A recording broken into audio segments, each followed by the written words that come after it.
Welcome to Pod Crawlers. I'm Eric. And I'm Kelly. This is the 28th episode. Yes. We have a loaded show. We do. We have a listener question. Yes. And wow, we're just cranking those out now. I can't even keep up. My head is going in 8 different directions. And we're going to talk about Black Cadillac, The Grudge 2, and Snakes on a Plane. Any old business? Not that I can think of. Me neither. Podcrawlers@gmail.com is our email address. If you got a question or a suggestion or whatever, shoot us an email, podcrawlers@gmail.com. We do check it and we will reply. Yes. Personally, we don't have an automated reply thing. Let's get to the question. All right. Kaylee from St. Louis. Yeah. Didn't know they had internet in St. Louis, but I guess they do. She has a question. Which classic Disney movie would we like to see reimagined? Wow. You mean other than Witch Mountain? Other than Witch Mountain. Which probably would have been one of my ideas prior to knowing that they are already reimagining it. Yeah, reimagining. I love that. It's not remaking anymore. It's reimagining. We'll have our answers, our picks at the end of this show. Yeah. Disney movie reimagined. Does that count for animated ones too, maybe? Sure. But not like Cinderella 4, you know. Oh, I gotcha. Wow. Anywho. I think I know. I have one that was, well, actually I have 2 that I'm thinking of that were, no, we're going to wait till the end. Oh, okay. I don't want to talk about them now, but I was just going to say, I have 2 that were with real people. Mm-hmm. And one that I would like to see done that's actually comic, but I would like to see it done with real people. You mean animated? Yes. Yeah, that's what I meant. I figured. I couldn't think of that word just then. Okay. I have one. Okay, I have 3. Oh, well, hey, my 1, your 3. It makes 4. Should kill some time. Moving on to the review portion of this here program. Yes. You've noticed we don't have news lately, but that's because we are in the middle of a marathon recording session. We do not have, we do have internet access at the apartment here at Olympus. Illegally? Illegally. Well, it's there. I just don't, I feel bad using other people's hard-earned, paid-for internet access stuff. Yeah, but they could have secured it. That is true. But hey, on the other hand, someone leaves a pot of gold on the sidewalk. I had no idea where I was going with that. I don't know where you're going either. Black Cadillac, starring Randy Quaid. Would you like to give the in-depth synopsis? Sure. This one's a bittersweet one for me.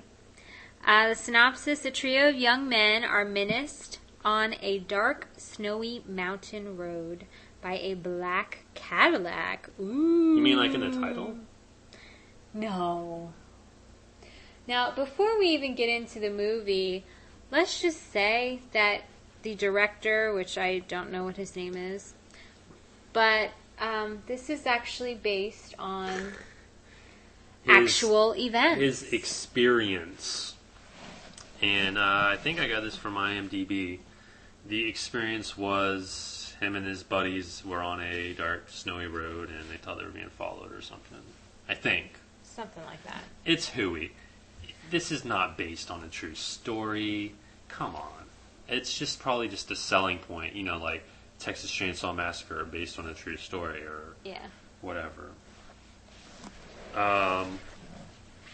Why did we buy this movie?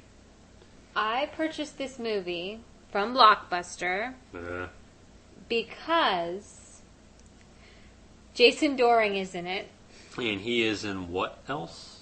Well, he was in Veronica Mars, and he will be in Moonlight, which is a new vampire show. Forever Night. A reimagining of Forever Night, basically. I'm sure.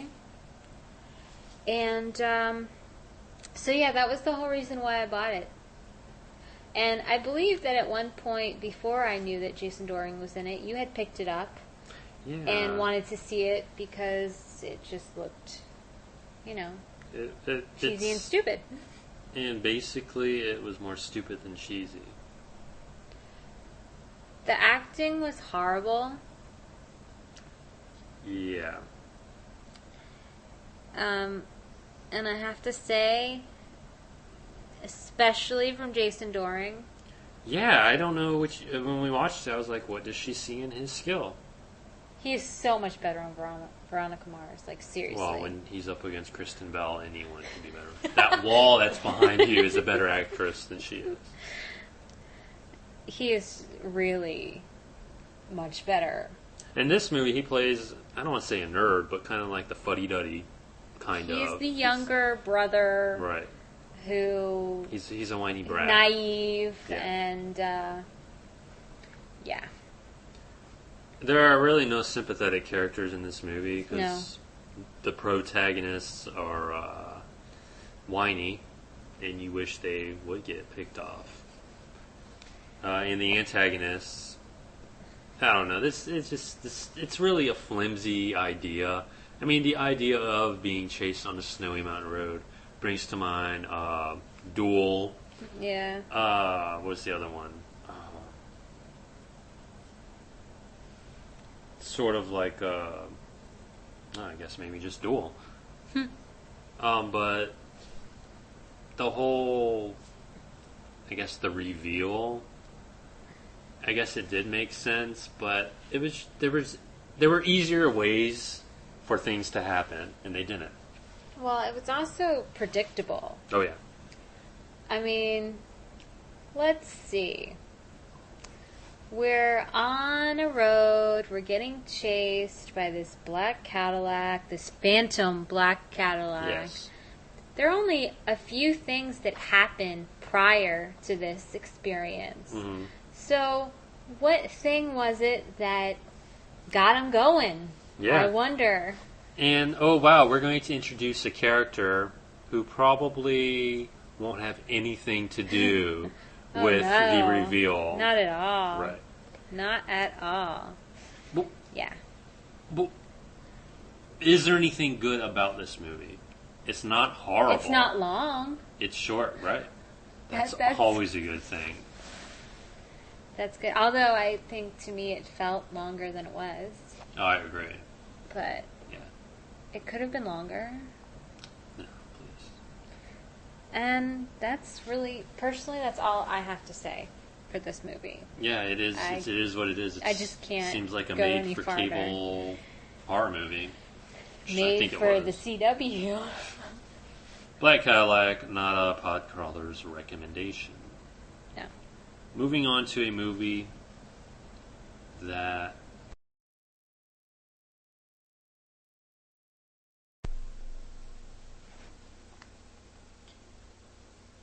I had high hopes for.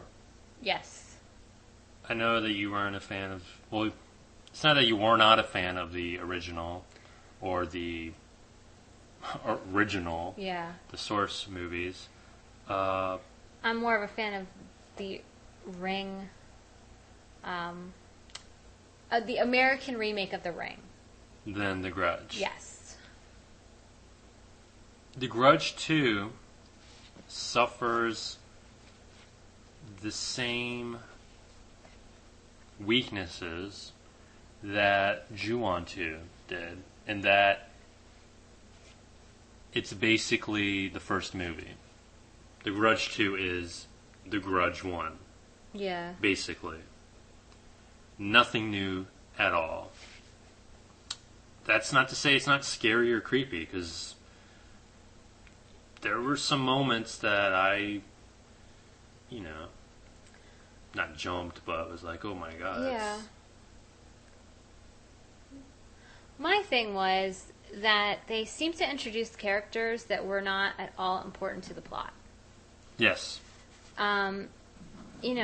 When you have a fairly young girl and you introduce a guy that is similar in age, and neither of them are attached to each other, and they're going through a crisis together, they almost always end up having some kind of romantic involvement. Right.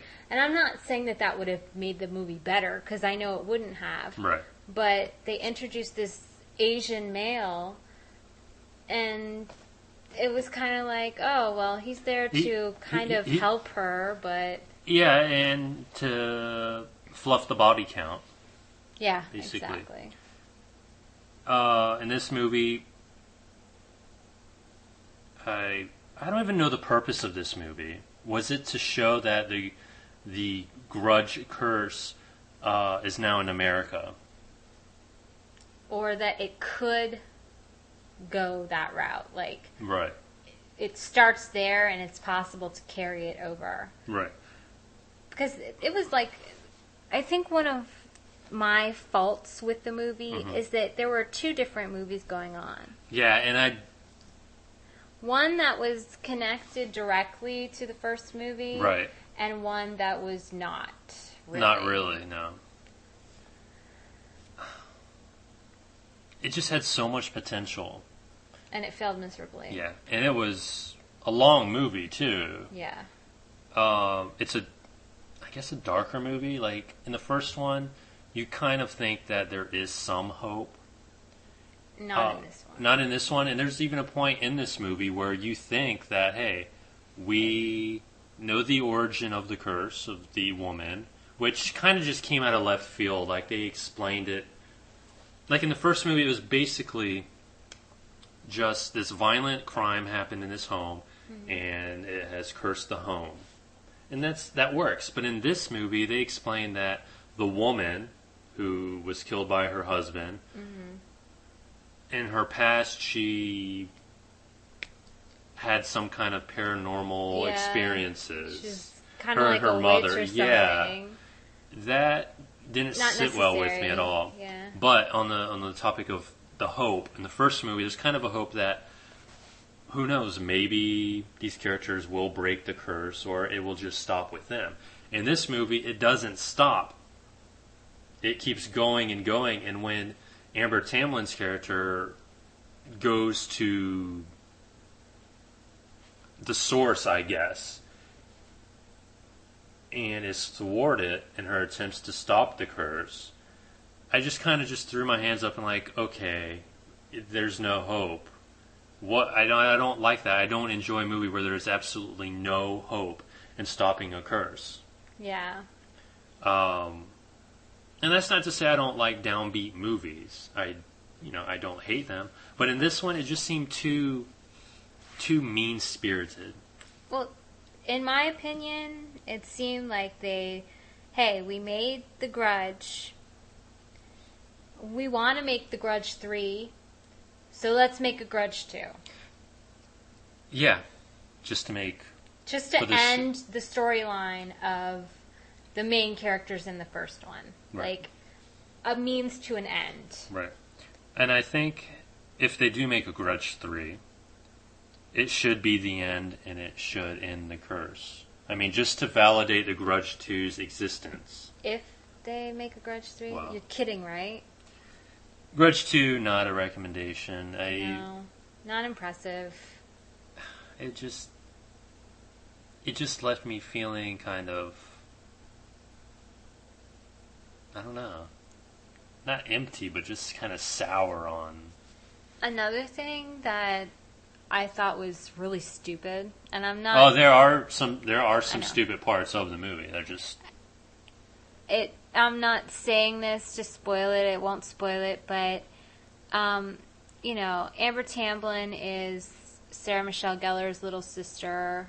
Her mom, who's like dying or something. Sends her to Japan to find out, what happened to her, why she's in the hospital there. And big shocker, they have a bad relationship. Wow, that's not cliche or anything.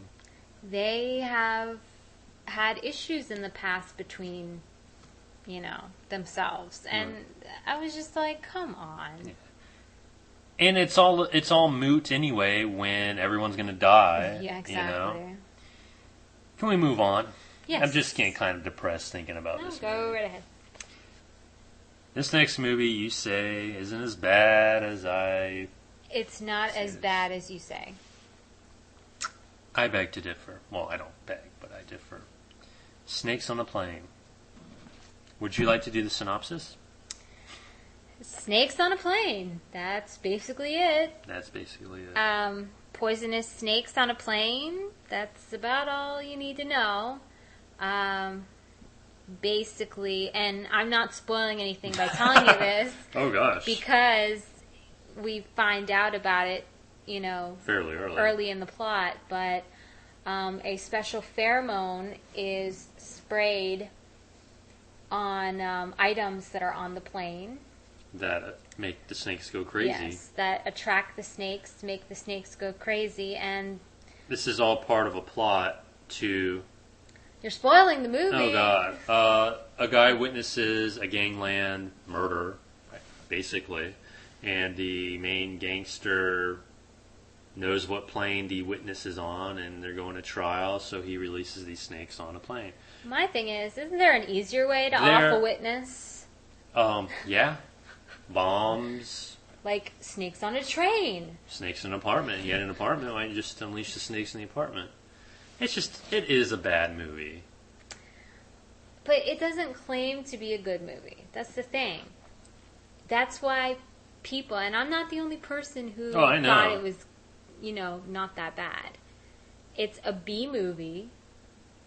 It's snakes on a plane, for God's sakes. If it was serious, it would not be called Snakes on a Plane. Well, I didn't expect it to be serious. I expect it to be along the lines of Slither, a fun B movie that made fun of itself and was fun. And this movie just wasn't fun. It was dumb. You watch Veronica Mars, okay? Your taste is questionable. You've never seen a Veronica Mars episode. And besides, I did not watch the show up until about 4 months ago. No, don't touch me. Oh. Podcrawlers@gmail.com. Give us an email. Kelly, you have 3 movies. I do. That you want to see reimagined. Yes, I do. Oh, ouch. Movie number 1 would be Tron, put out by Disney. I'd like to see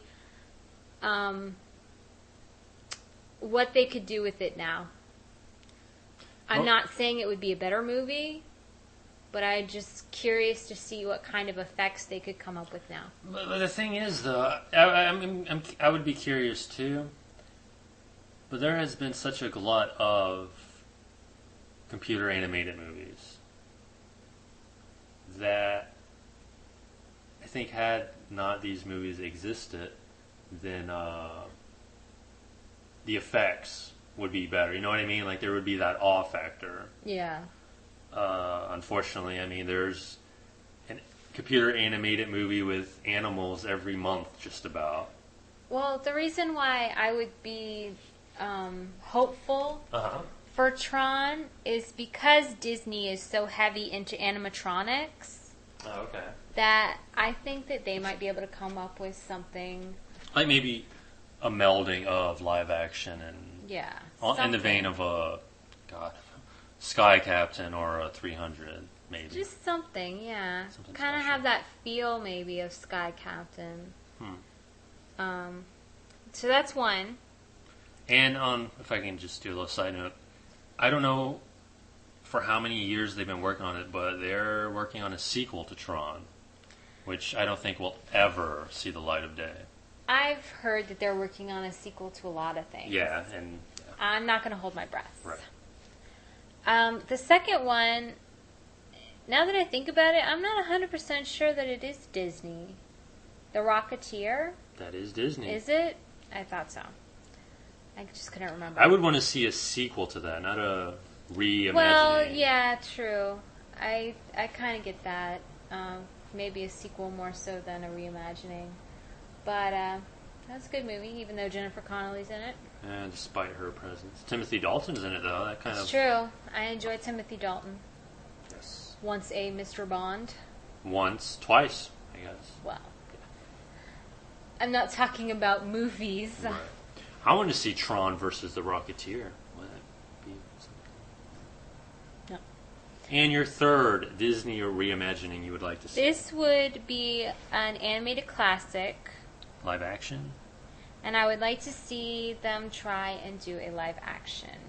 And this is only because, I don't know, maybe I'm a glutton for punishment, and I think I know who should do it. Oh, gosh.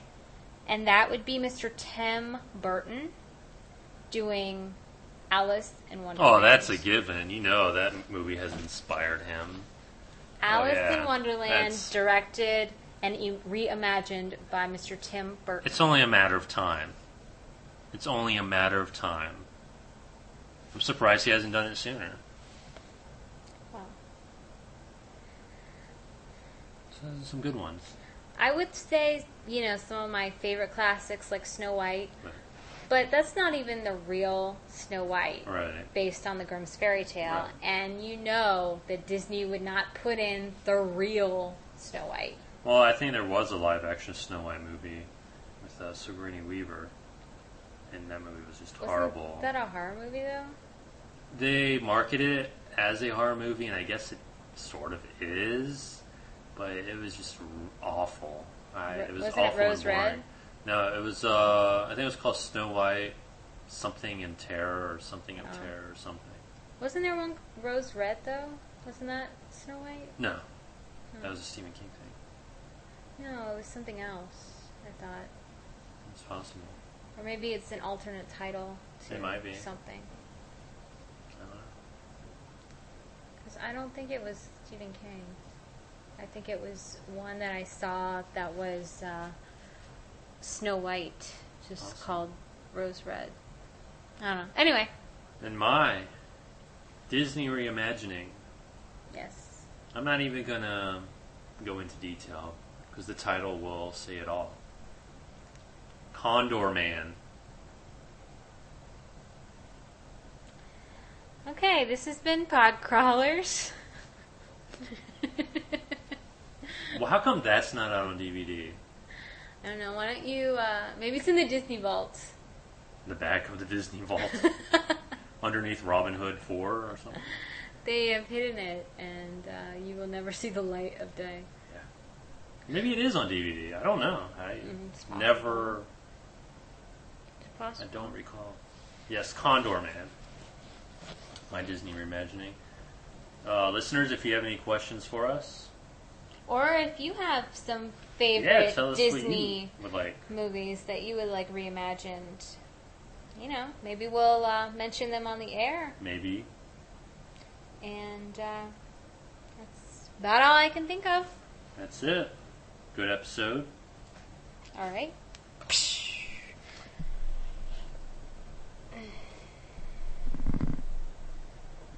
I'm Kelly, I'm Eric. and this has been Pod Crawlers.